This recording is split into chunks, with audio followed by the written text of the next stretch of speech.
마가복음 9장 2절에서 8절까지의 말씀입니다.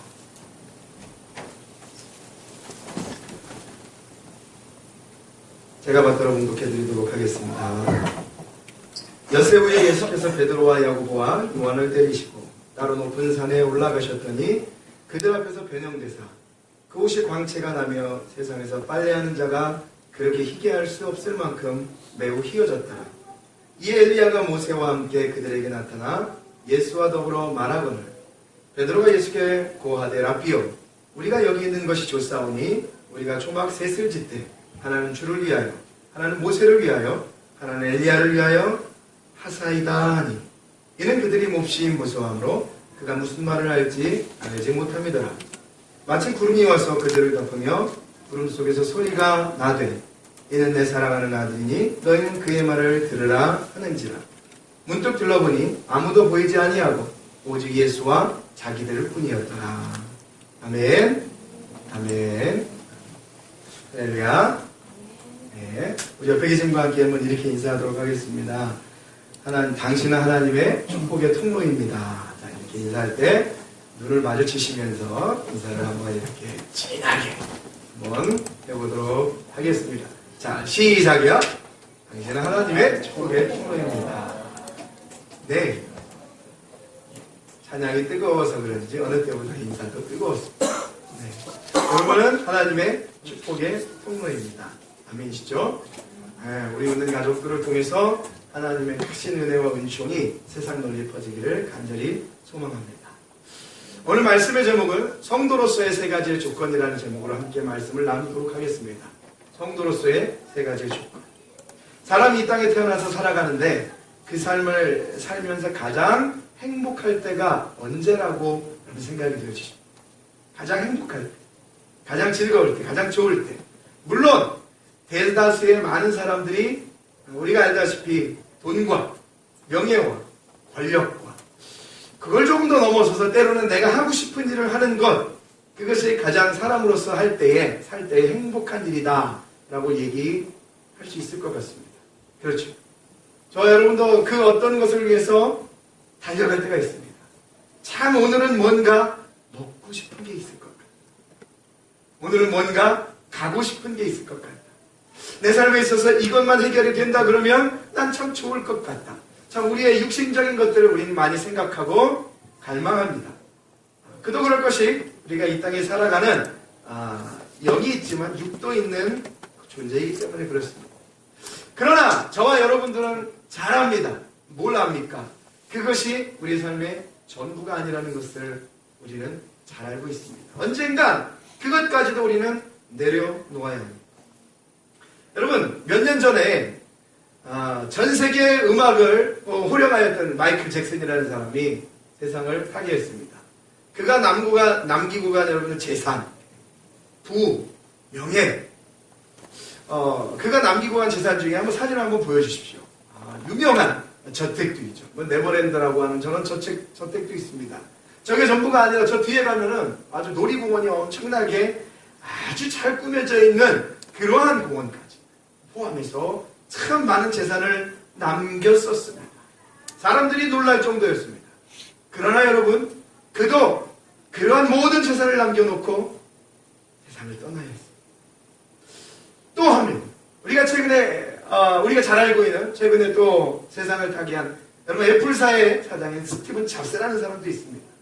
그가 쌓은 부, 그가 쌓은 그 기술, 능력, 전 세계를 호령했습니다. 그럼에도 불구하고 그도 세상을 떠나야 했습니다. 이 땅의 것은, 특히나 이 땅에 있는 생명들은 영원한 것은 없다는 것을 보여주는 것 같습니다. 여러분, 그들을 생각하면서 여러분들은 어디에 집중을 합니까? 아유, 저렇게 많은 걸 남기고 간 저 사람은 굉장히 속이 상하겠다. 아니면 그런 것들을 우리는 생각해. 아유, 저거 좀 나 좀 주고 가지. 저거 좀 나 좀 조금이라도 있었으면 좋겠다. 뭐 여러 가지 그들이 남기고 간 어떠한 재산에 대해서, 남기고 간 것들에 대해서 생각할 수 있을지 모르겠습니다. 그러나 여러분, 하나님의 사람들은 그것이 아니죠. 그의 말로를 봐야 하는 것입니다. 그가 남겨놓은 육적인 세상 것들을 바라보는 게 아니고 그에 남겨놓은 어떠한 쌓아놓은 부와 명성을 바라보는 게 아니고 그 말로를 바라보는 것이 그리스도인들의 관점이라는 것입니다. 그래서 전도서 7장 2절 말씀은 이렇게 이야기합니다. 초상집에 가는 것이 잔치집에 가는 것보다 나으니. 한번 잘 들어보십시오. 모든 사람이 끝이 이와 같이 됩니다. 산자는 이것을 그 마음에 들지 않아. 슬픔이 웃음보다 나음은 얼굴에 근심하는 것이 마음에 유익하기 때문이라 라고 말씀합니다. 무슨 말입니까? 맨날 추상집에서 살아라, 그런 마음으로 살아라, 그런 말입니까? 아니죠. 사람이 어디서 더 많이 생각을 하게 됩니까? 사람이 어디서 더 인생이라는 것을 곰곰이 깊이 묵상하게 됩니까? 잔치집입니까? 여러분 결혼식 때 가보셨죠? 제가 무슨 말씀을, 성경이 뭘 얘기하는지 깊이 말씀을 안 드려도 저와 여러분은 다 알고 있습니다. 잔치집에 가면 즐겁고 먹고 노는 것이 끝이죠. 그러나 추상집에 가게 되면 늘 우리는 경험하게 됩니다. 저도 참 많은 분들의 상집을 사역을 하면서 경험을 하지만 늘 갈 때마다 그 마음이 새롭습니다. 언젠간 갈 인생. 아주 훌륭한 사람, 세상을 호령하던 사람, 그러나 그가 화로에 들어갔다 나오면 하나의 뼈 가득해. 우린 그걸 위해서 그렇게 열심히 세상을 살아가는 거예요. 언제부턴가 여러분, 그래서 미개인이든 아니면 문명인이든 많은 사람들이 어디에 주목을 하냐면 죽음 이후라는 것에 주목을 하게 됩니다. 죽고 나면 뭘까? 거기 뭐가 있을까? 각기 나름대로 그 해답을 찾아내려고 굉장히 애를 씁니다. 그래서 만들어진 게 뭡니까? 종교입니다. 종교. 그 종교, 하나님 아닌 것들이 만든 그 우상의 종교, 그리고 그 종교를 누가 사용합니까? 사탄이 사용합니다. 같은 비슷한 종교라는 맥락 안에서 죽음 이후에 그 궁금증을 품은 사람 죽어보셨습니까? 우리는 다 그 누구도 죽음을 경험할 수 없는, 왜요? 죽은 이후에는 그 다음이 없기 때문에, 우리 육신으로는 그 다음이 없기 때문에 죽을 뻔한 적도 있죠. 죽었을까? 한 적도 있을지 몰라요. 그러나 완전히 죽음을 우리는 누구도 경험하지 못했습니다. 그 보이지 않는 것 때문에 세상에 악한 것들이 종교를 통하여서 그 다음을 이야기하게 합니다. 진리를 무색해 합니다. 하나님밖에 없음을 철저하게 배격하도록 합니다. 각자가 나름대로 개념을 세워서 죽은 이후의 것을 만들어냅니다.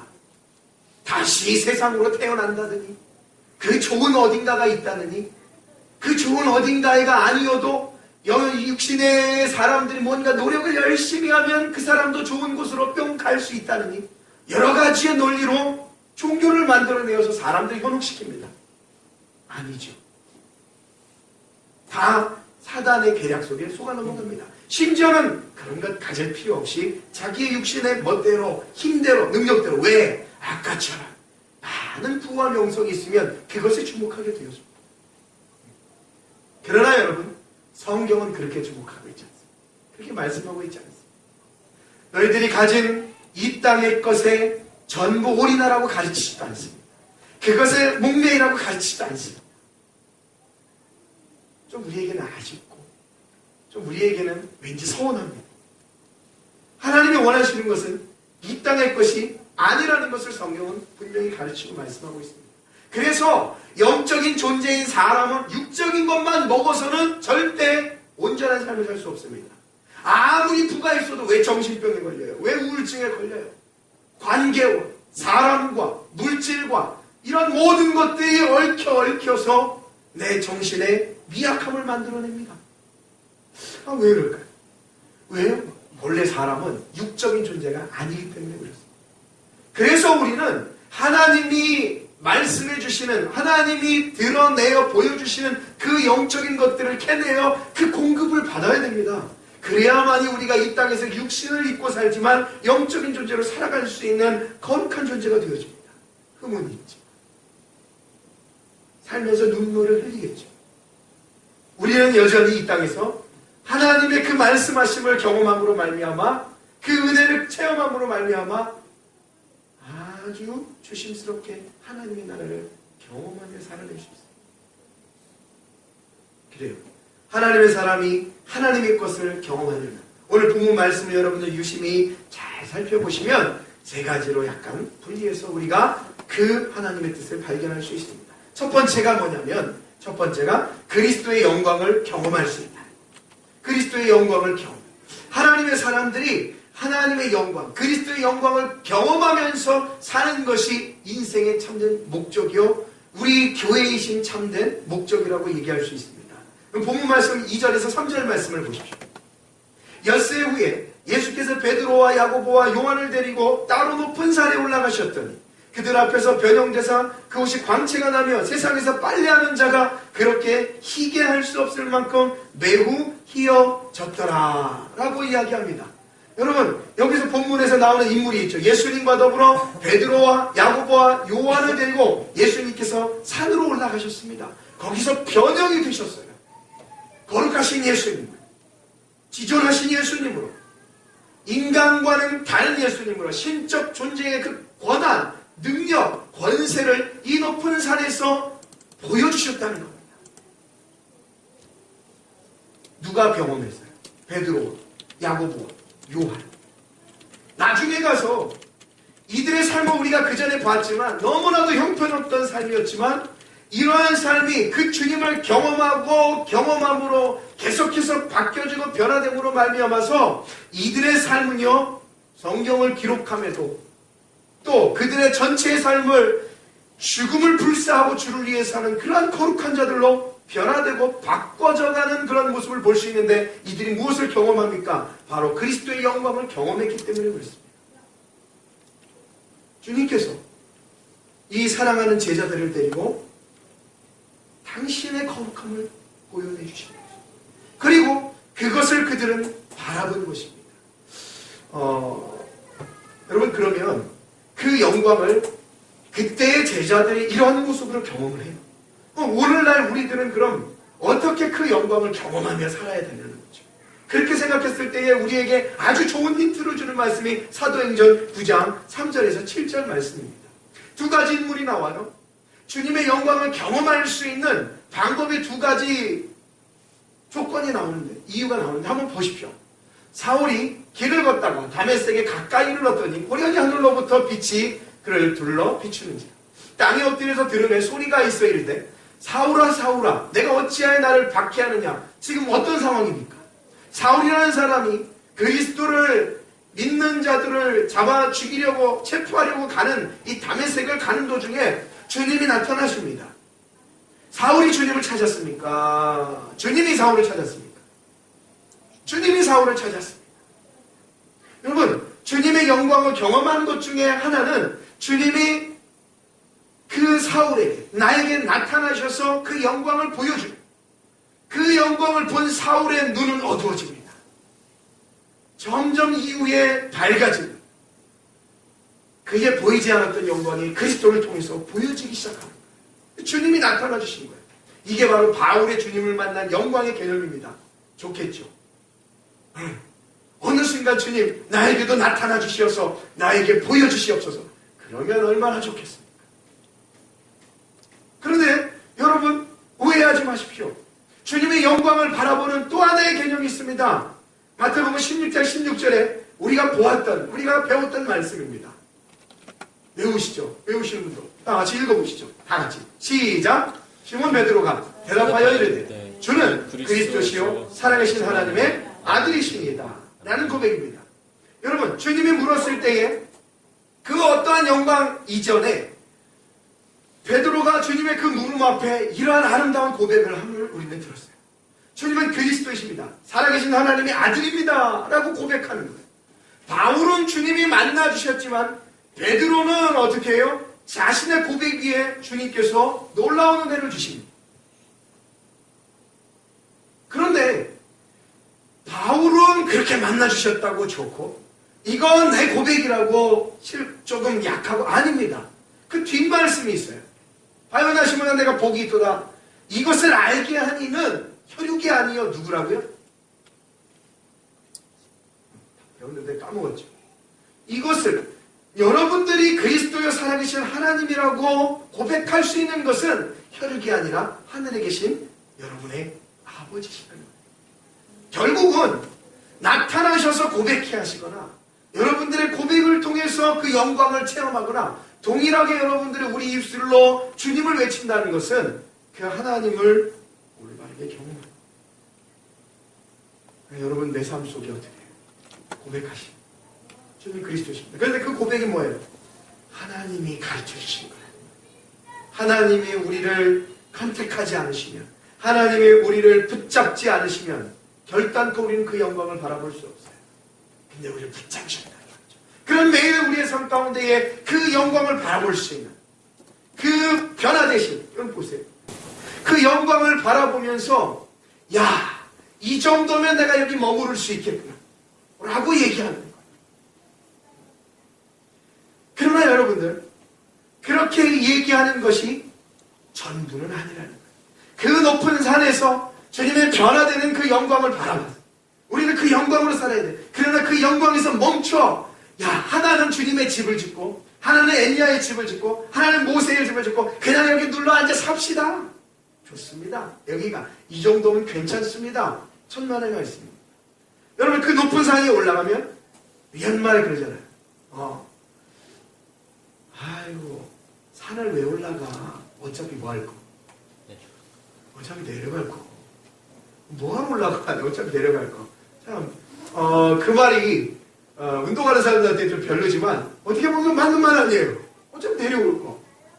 그럼 마찬가지예요. 올라가서 그 영광을 보고 그 모든 것을 바라보지만 여러분 거기가 끝이 아니라 저 밑에 말씀에 보니까 다시 그들이 산으로 내려와야 된다는 것을 우리가 확인하게 됩니다. 9절 말씀 보십시오. 9절. 자, 성경의 9절. 그들이 산에서 뭐 할 때요? 내려올 때요. 그들의 영광을 체험하고 그 거룩을 본 그 제자들, 성도들은 그 영광에서 보는 것이 아니라 그 다시 내려와서 자기들의 그 영광을 품은 자로서의 사명들을 감당해요. 얼마나 좋겠어요. 최고의 자리에 간 것. 예수님께 컨택을 3명이 받아. 또 그 자리에서 거룩하신 주님의 변화됨을 바라고. 또 구약의 인물들을, 그 누구도 볼 수 없었던 인물들을 눈으로 확인하고. 그 모든 것을 누렸지만 결국 그 자리가 다가 아니고 거기가 너희들이 살 집이 아니라 여러분 우리의 살 집은 세상이라는 거예요.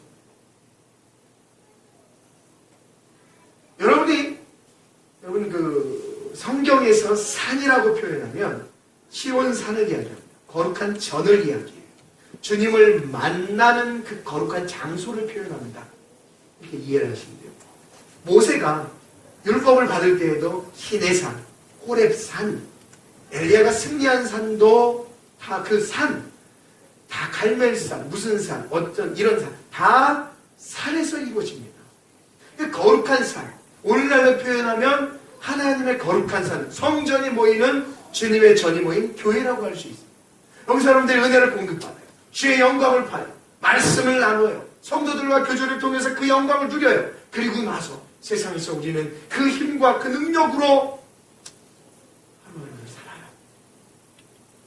그리고 여러분의 삶 속에 그 말씀이 계속해서 일어나요. 적용이 돼요. 그 말씀의 뜻을 깊이 깨달아 오늘도 그분을 위하여 사는, 그러니까 영광에만 머물면 안 되죠. 사람이 큰 부를 이루고 나면 그 부 다음에 뭐가 있어야 합니까? 그걸 어떻게 잘 쓰느냐가 참 중요합니다. 내 삶이 지금 현재 이 모양 이 모습이라면 그걸 어떻게 내가 살아갈지를 여러분들 잘 준비하여 계획하는 것이 중요합니다. 자꾸 남 보는 것이 아니죠. 자꾸 주변 것을 보는 것이 아닙니다. 과연 나에게 주어진 것이 얼마인가? 하나님 나에게 보여준 영광이, 보여준 이 나의 모습이, 이 상황이 내가 과연 얼마만큼? 거기서 시작입니다. 그걸 경험한 제자들은 다시 산 아래로 내려왔어야 해요.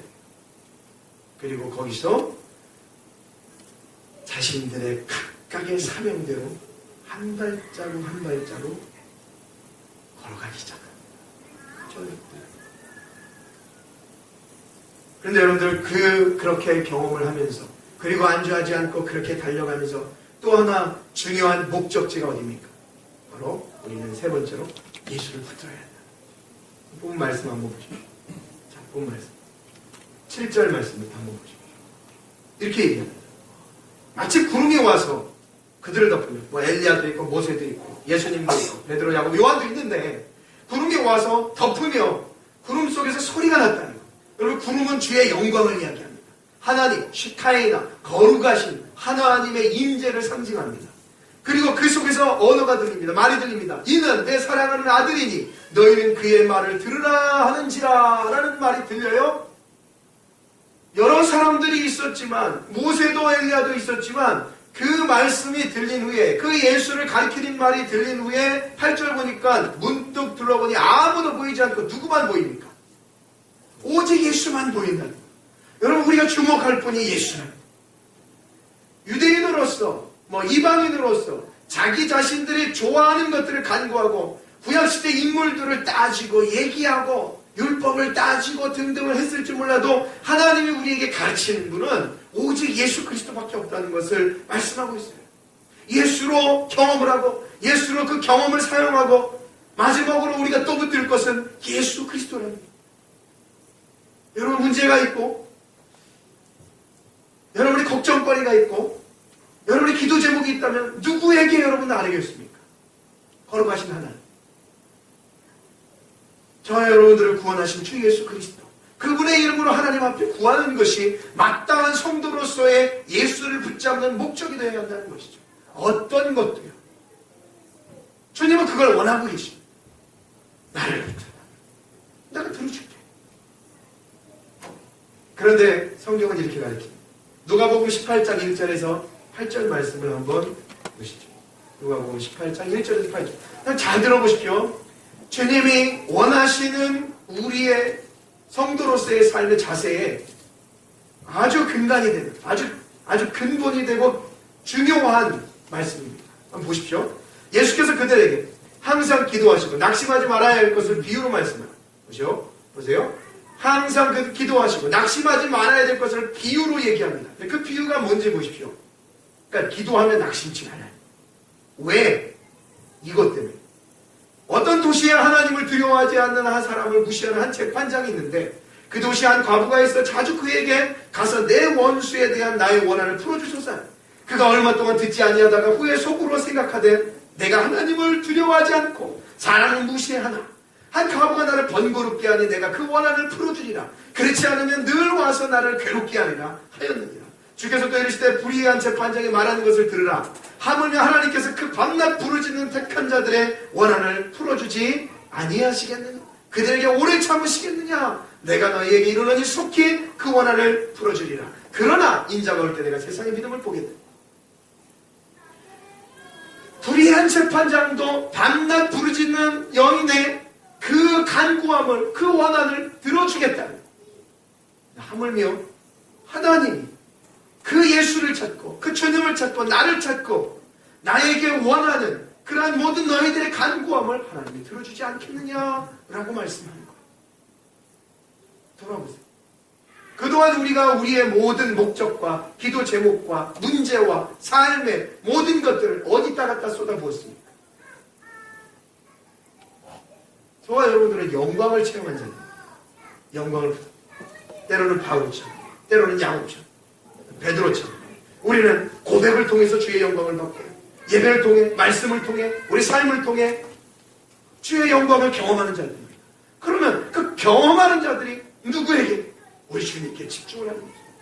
그리고 그 집중함과 동시에 여러분의 삶의 모든 문제가 세상으로 나가는 것이 아니라 주님께 부르짖는 거예요. 밤낮 부르짖는 그 택한 자들의 원한을 하나님께서 풀어주지 않겠는데 이 답답한 자들아, 이 얘기입니다. 그런데 여러분 우리가 눈여겨보아야 될 마지막 라인의 말씀이 있습니다. 누가복음 18장 8절 말씀을 한 번 더 보여주십시오. 잘 보셔야 돼요. 제가 강의 겸 같이 이렇게 여러분하고 말씀을 나누고 있는데 확인을 해서 제가 알려드린 겁니다. 정말 주님께서 이건 경고인데 8절 말씀을 보니까 이렇게 얘기해요. 내가 너희에게 이르노니 속히 그 원한을 풀어주겠다. 간구해봐라. 밤낮 그렇게 부르짖어봐라. 밤낮 부르짖어봐라. 재판장도 들어주지만 나도 들어준다. 그런데 그 다음을 보십시오. 그러나 인자가 올 때에 세상에서 믿음을 보겠느냐 하시니라를 우리는 주목을 해야 됩니다. 좀 말이 좀 어렵죠. 근데 이 말이 그 말이에요. 이걸 잘 풀어서 이야기를 해보면 그런 사람 없다 이거예요. 응?